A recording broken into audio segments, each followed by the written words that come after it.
true. Yeah. Even though they are not even though they are a disbeliever, still, it's not nice. To be honest with you, before I come to this country, I've never heard anybody call anybody kafir. Never. We don't use that in Singapore because it's such a horrible word. Especially calling other Muslims kafir. It's such a horrible. I've never heard before. And only after I come to this country, then I hear people say kafir. It's such a horrible. Yes. Is it permissible to call another Muslim shaitan? So I see sometimes when Muslims get angry. Yeah. And I don't know, or I've not heard anybody say that it's not allowed. There is no hadith that says you cannot call, but all this name calling is not allowed in Islam. I'm talking about on the verse or on the. I will come to that in the next few things that we're going to talk about. Yeah, is not allowed to ridicule, abuse, and other people. In the next point, I will come across it, inshallah. Okay. All right. So even in the hadith by Bukhari Muslim, Prophet Muhammad SAW, if a person calls a Muslim or kafir or unbeliever, then kufur will befall one of them. If what he said was true, then it is as he related. However, if it is not true, then the kufur would be his loss. Okay? So you're not allowed to call anybody by any names. Okay? Now, another prohibition is to defame one's kin, your relatives. Okay? Because in the hadith by Muslim, Prophet Muhammad SAW said 2 types of people from among men have disbelieved in them. First is the defamer of his kin, of close relatives, and the woman who wails and laments over the dead. So these two is on the verge of a disbeliever. Another thing that is prohibited is to boast, as you know, and I shall not elaborate on this. Yeah. Another one that is prohibited, as you know, maybe some of you know, is on the Friday prayers. Okay, it is prohibited even to tell somebody to keep quiet. Okay, I don't know why somebody knows this, because I did see a lot of people talking in the mosque. Friday khutbah is not like Steps2Allah speech. Okay, it is a special one where if you are just saying anybody to keep quiet, whatever it is, your prayers won't be valid. Okay, will be invalidated just because of, even though your action is good. Okay, another one is to for blasphemy, insult, ridicule, and abuse. Okay, first of all, the worst one is, of course, to abuse Allah, the Messenger, the Deen, or His book. Okay, turn to Surah number At-Tawbah, Surah number 9, verse number 65 to 66.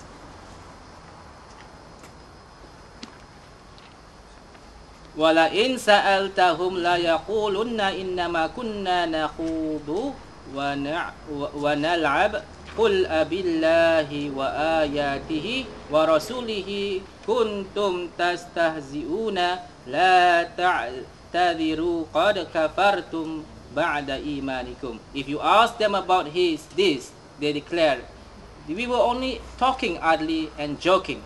Say, was it at Allah and His ayah and His messenger that you were mocking? Make no excuse. You have disbelieved after you had believed. Yeah, so it is not allowed for us to joke and to insult, even though you think that you are joking. There's many hadith which, don't worry, all these things I will email to you, inshallah. The next one is prohibited to abuse or blaspheme. Is it pronounced blaspheme? How do you pronounce blaspheme? The Sahaba or the companions of Prophet Muhammad SAW. Okay, because of the hadith, may Allah curse the one who abuse or blaspheme my companions. So anybody, all the companions, we are not allowed to say anything at all bad about them, because many of them are the dwellers of Jannah.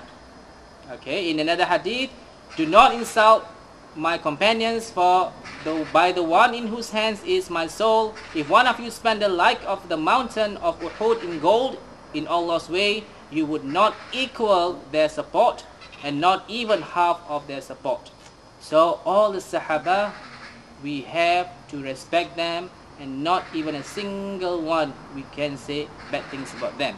Some people we do got confused about the hadith or about the Sahaba and you can insult about any other Sahaba, you're not allowed to do that. And I'm sure you know a group of people, they do not like Abu Bakar radiallahu anh, they do not like Umar radiallahu anh. There are a few people who are insulting them all the time. Okay, we are not allowed to do this. In another one,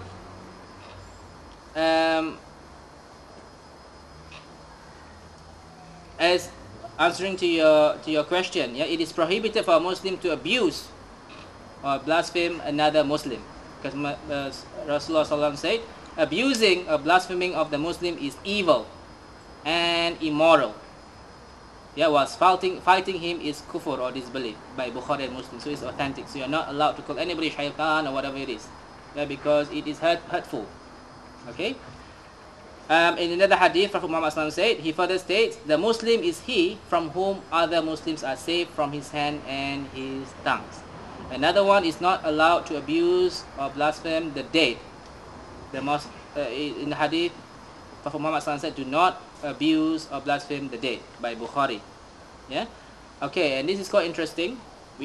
Some people are falling into this category. Turn to Surah number Al-An'am, Surah number 6, is it, or 8? Verse number 108. 6, yeah, sorry. Verse number 108.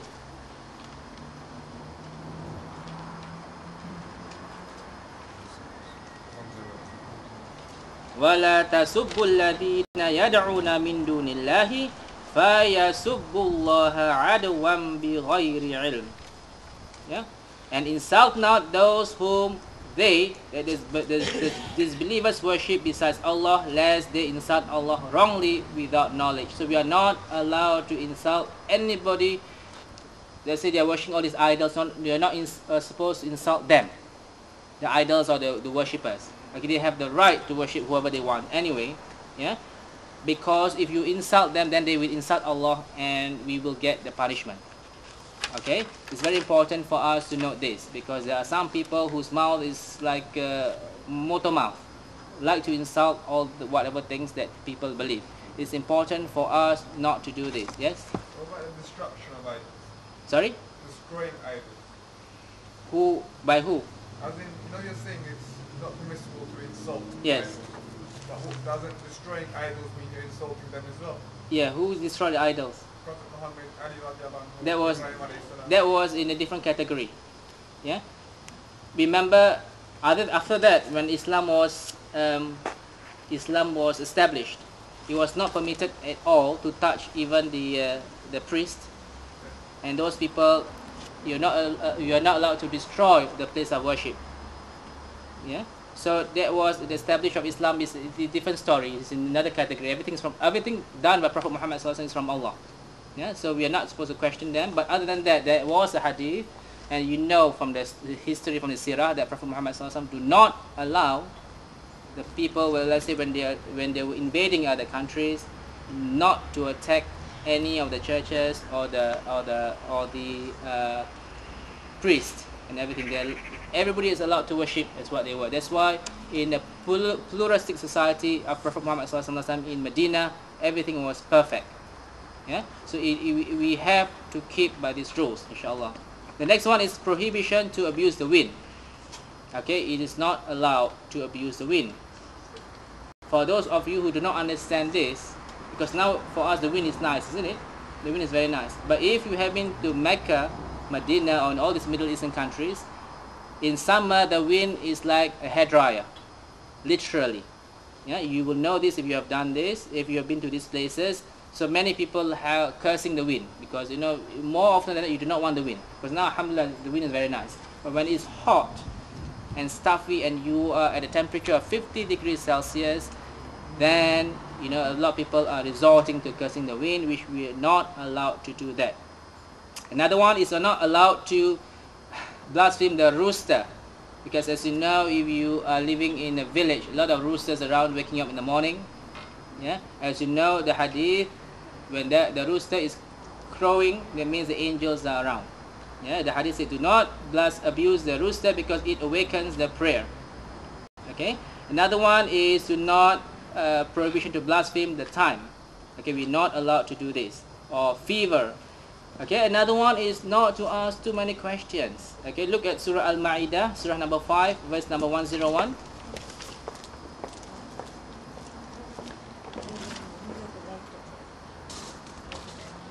Ya ayyuhalladzina amanu la tas'alu an asya'a in tubdalakum tasukum wa in tas'alu anha hina yunazzalul qur'ana tubdalakum afallahu anha wallahu ghafurun halim. Oh, you believe, ask not about things which if made plain to you may cause you trouble. But if you ask about them while Quran is being revealed, they will be made plain to you. Allah has forgiven that, and Allah is often forgiving, most forbearing. Okay.